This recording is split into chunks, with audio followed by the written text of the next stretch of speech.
Halo teman-teman semua, perkenalkan nama saya Setor Zaluhu dari NIM 2413511055. Jadi saya akan menjelaskan bagian saya yakni Tanjung Benoa.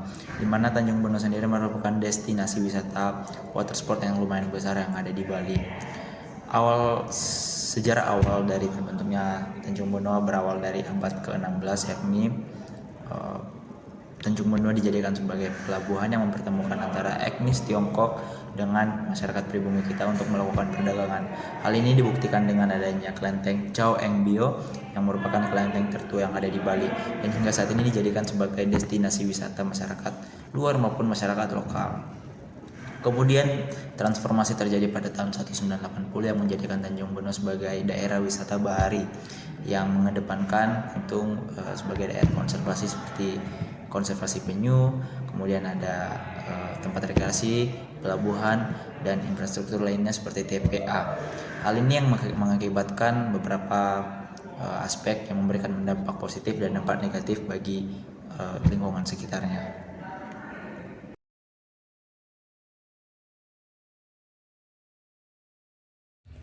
Om Swastiastu, saya Rianti Bulusitoang dengan NIM 2213511041. Di sini saya akan menjelaskan tentang kondisi fisika Tanjung Benoa.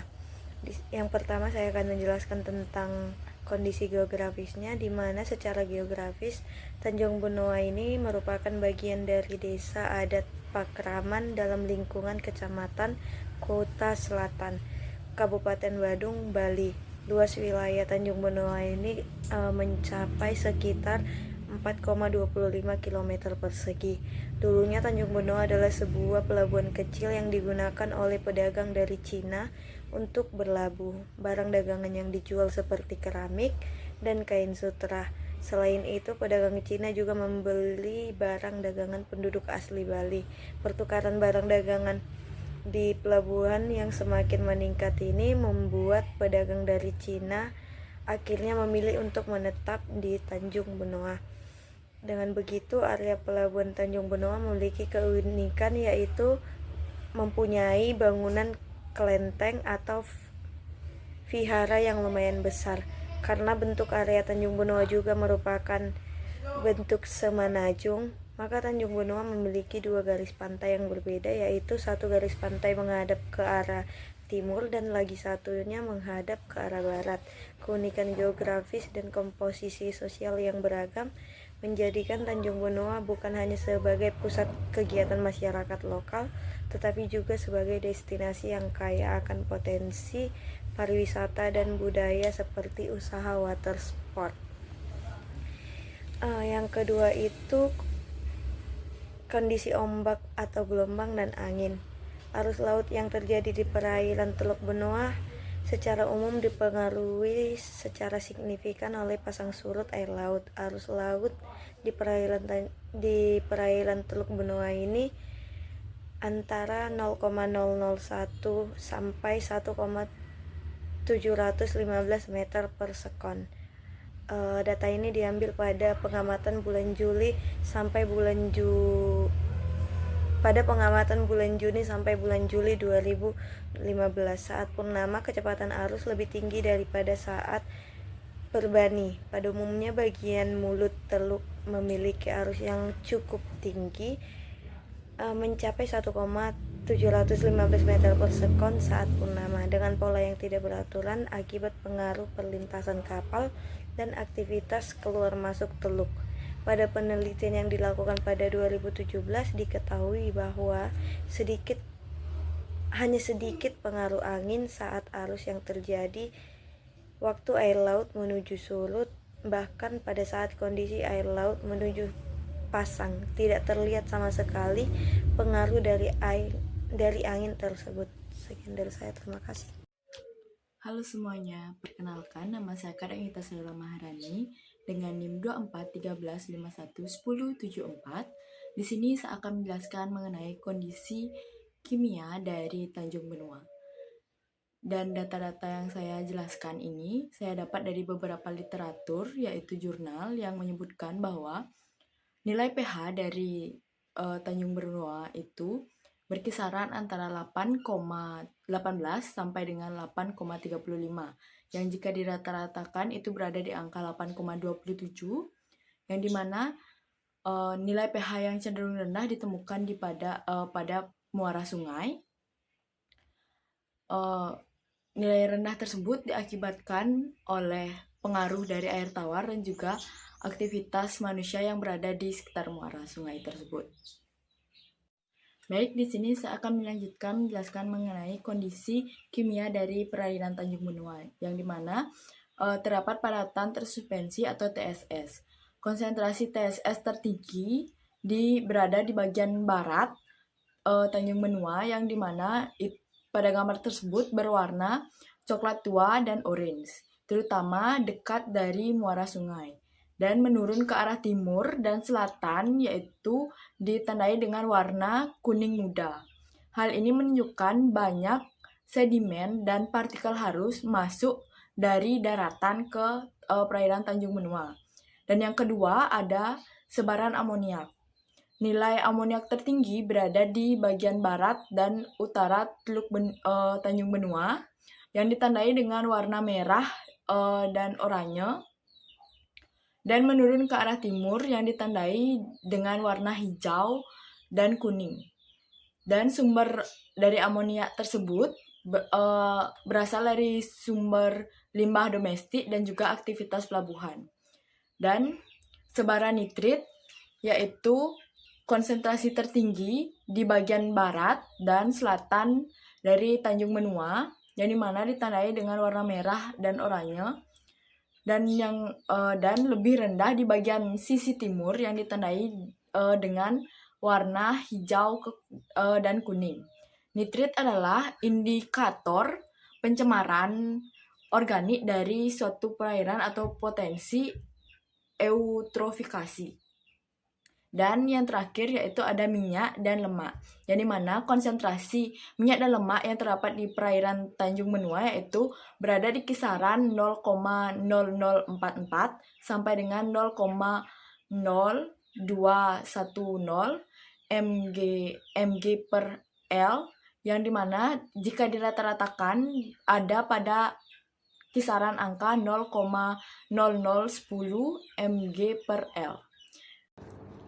Pengembangan teknologi di Tanjung Benua sangat penting untuk memantau kondisi perairan secara akurat, termasuk suhu, salinitas, arus, dan kualitas air. Data dari satelit dan instrumen lapangan mampu memberikan gambaran menyeluruh tentang perubahan lingkungan pesisir. Hal ini memungkinkan deteksi dini terhadap pencemaran dan kerusakan ekosistem, sehingga langkah mitigasi dapat segera dilakukan. Dengan demikian, pengelolaan lingkungan di kawasan ini dapat lebih efektif dan berkelanjutan. Selain itu, pemanfaat teknologi juga mendukung perencanaan kebijakan berbasis data yang akurat. Informasi yang dihasilkan dapat digunakan untuk menjaga ekosistem mangrove, lamun, dan terumbu karang di sekitar Tanjung Benua. Teknologi ini turut menunjang keberlanjutan wisata bahari yang menjadi daya tarik utama kawasan tersebut. Pada akhirnya, masyarakat lokal juga mendapatkan manfaat melalui peningkatan kesejahteraan dari aktivitas pesisir yang lebih terkelola. Halo semuanya, perkenalkan nama saya Roni Ilham dengan NIM 24135111094. Di sini saya akan membawakan materi tentang aplikasi kebijakan lokal. Yang pertama, aplikasinya ada SIG atau bisa juga disebut Sistem Informasi Geografis.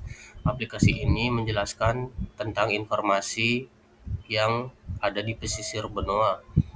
Aplikasi ini tuh menyediakan peta interaktif ekosistem pesisir seperti mangrove, lamun, dan juga terumbu karang. Yang kedua, membantu pemerintah dalam perencanaan tata ruang pesisir dan juga zonasi wilayah. Selanjutnya, Early Warning System atau bisa juga disebut EWS, itu aplikasi untuk bencana yang ada di laut. Contohnya, aplikasi terintegrasi dengan BMKG dan juga sensor lapangan, memberikan peringatan dini terkait gelombang tinggi, angin kencang, ataupun banjir, dan mendukung kebijakan mitigasi bencana pesisir. Yang terakhir ada Smart Tourist atau Eco Marines. Aplikasi ini berbasis lokasi yang memberi informasi zona wisata ramah lingkungan dan juga menyediakan panduan aturan maritim seperti larangan membuang sampah dan juga area untuk konservasi. Yang terakhir, mendukung kebijakan pariwisata berkelanjutan di Tanjung Benoa itu sendiri. Sekian penjelasan dari saya. Terima kasih. Baik, jadi perkenalkan nama saya Maici Abigail Saragi dengan NIM 2413511050. Di sini saya akan menjelaskan pengaruh pengawasan secara berkelanjutan atau dampak negatif dan positif dari pengawasan berkelanjutan. Yang pertama, dampak negatifnya yaitu potensi gangguan lingkungan, di mana pemasangan instrumen di lapangan seperti sensor, buoy, atau alat ukur yang lain dapat menimbulkan gangguan terhadap habitat biota laut. Yang kedua, ketergantungan pada teknologi. Jika alat mengalami kerusakan atau data satelit terhambat, maka proses pemantauan bisa terhenti. Yang ketiga, biaya dan sumber daya yang tinggi dengan survei berkelanjutan memerlukan anggaran yang besar, perawatan alat, serta tenaga ahli yang memadai. Yang keempat, risiko salah interpretasi. Data yang tidak dianalisis dengan tepat dapat menimbulkan kebijakan yang kurang relevan atau bahkan merugikan masyarakat. Yang kelima, konflik kepentingan, di mana pemanfaatan data bisa memunculkan tarik-menarik kepentingan antara sektor industri, pariwisata, dan konservasi. Adapun dampak positif dari pengawasan berkelanjutan yang pertama, data yang akurat berkesinambungan. Pengawasan rutin memungkinkan tersedianya informasi kondisi laut seperti suhu, arus, nutrien, dan lain-lain secara real-time maupun berkala. Yang kedua, dasar perumusan kebijakan. Pemerintah daerah dapat menggunakan data tersebut untuk menyusun kebijakan tata ruang, pengelolaan pariwisata, serta upaya konservasi berbasis bukti ilmiah. Yang ketiga, mitigasi dan adaptasi bencana. Monitoring jangka panjang membantu memprediksi banjir, intrusi air laut, maupun perubahan pola arus sehingga masyarakat lebih siap dalam menghadapi risiko. Yang keempat, peningkatan kesadaran lingkungan. Data yang terbuka mendorong masyarakat yang stakeholder untuk lebih peduli serta berpartisipasi dalam menjaga ekosistem Teluk Benoa. Dan yang terakhir, perlindungan ekosistem pesisir. Informasi jangka panjang dapat mengidentifikasi degradasi ekosistem mangrove, lamun, terumbu karang, dan menjadi dasar upaya pelestarian. Sekian dari saya, terima kasih. Perkenalkan, nama saya Dwi Siwi Asri Santika dengan NIM 2213511124. Di sini saya akan menjelaskan mengapa in situ dan data satelit itu penting. Jadi, pengukuran in situ itu merupakan pengambilan data langsung di lokasi atau lapangan tanpa memindahkan sampel ke tempat lain. Nah, dalam oceanografi itu mencakup pengukuran fisik, kimia, dan biologi laut. Itu menggunakan instrumen yang ditempatkan langsung di kolom perarian tersebut. Contohnya itu adalah pengukuran suhu, salinitas, dan oksigen terlarut dengan CTD, temperatur dengan ADCP, dan juga pengambilan sampel air itu menggunakan Niskin Bottle untuk menganalisis nutrien dan klorofilnya di laboratorium. Sedangkan untuk pengukuran ex situ itu merupakan analisis sampel yang telah diambil di lapangan dan kemudian diproses di tempat lain, misalnya di laboratorium. Nah, misalnya di sini itu air laut yang dikumpulkan dengan Niskin Bottle di Teluk Benoa itu kemudian dianalisis kandungan nitrat, fosfat, atau klorofilnya di laboratorium. Nah, selanjutnya untuk satelit. Satelit itu merupakan observasi jarak jauh menggunakan sensor untuk memantau permukaan laut. Nah, jadi mengapa kombinasi dari in situ dan data satelit itu penting? Jadi, kombinasi antara dua elemen tersebut yaitu in situ dan satelit sangat penting dalam pemantauan kualitas perairan di pesisir seperti Teluk Benoa. Mengapa? Karena data in situ itu menyediakan informasi parameter vertikal secara detail seperti distribusi suhu, salinitas, serta nutrien dan klorofil secara langsung. Sementara itu untuk citra satelit itu contohnya seperti Sentinel-2 itu menawarkan cakupan spasial yang luas dan temporal tinggi yang memungkinkan pemantauannya itu pemantauan variabilitas spasial permukaannya secara berkelanjutan. Nah, kombinasi dari kedua tersebut juga memberikan keunggulan ganda, yaitu data satelit itu dapat memperluas generalisasi kondisi laut dalam ruang waktu, sementara data in situ itu berperan sebagai kalibrasi dan validasinya untuk meningkatkan akurasi penginderaan jauh. Misalnya, itu diestimasi konsentrasi klorofil A dari satelit itu sering memerlukan koreksi menggunakan pengukuran lapangan secara langsung itu agar tidak bias akibat variabilitas optik di perairan pesisir. Tantangan teknis survei lapangan, kondisi dan gelombang yang tidak menentu dapat mengganggu pengambilan data. Instrumen seperti GDT, ADCP memerlukan kalibrasi dan perawatan rutin agar hasil akurat. Akses lokasi tertentu terbatas karena kedalaman, arus kuat atau area konservasi.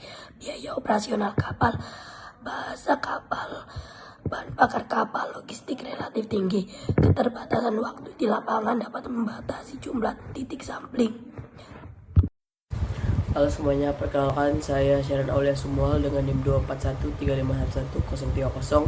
Di sini saya akan menjelaskan tentang teknis pengembangan teknologi. Yang pertama, ada gambaran umum cara kerja yaitu desain dan pemilihan instrumen. Yang kedua, ada akuisisi data. Selanjutnya ada penyimpanan dan metadata. Selanjutnya ada analisis dan pemodelan.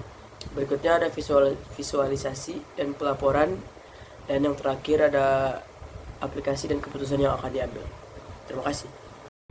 Halo semuanya, perkenalkan nama saya Bram Nicholas Simanjaiku dengan NIM 24135111036. Jadi yang terakhir ini ada kesimpulan. Jadi Tanjung Benoa itu merupakan destinasi wisata bahari yang populer sejak tahun 1980-an. Destinasi ini telah berkembang dari pelabuhan kecil hingga menjadi pusat water sport dengan potensi yang sangat besar. Berkat letak geografis yang strategis, keunikan budaya, serta ekosistem pesisir yang kaya.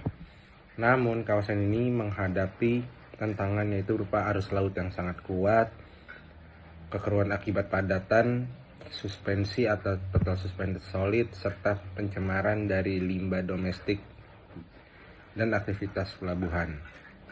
Jadi untuk itu pengembangan teknologi seperti penginderaan jauh, sistem informasi geografis, serta monitoring in situ dan satelit sangat penting untuk mendukung pemantauan kualitas perairan, mitigasi bencana pesisir, dan perencanaan tata ruang berbasis data.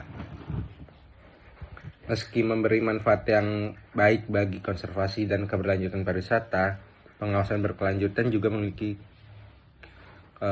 kendala yaitu seperti biaya, ketergantungan teknologi, serta resiko salah pada interpretasi data. Jadi untuk itu keberhasilan pengelolaan Tanjung Benoa ini membutuhkan kolaborasi antara pemerintah, masyarakat, dan teknologi modern agar keseimbangan antara pemanfaatan wisata bahari dan kelestarian lingkungan tetap terjaga.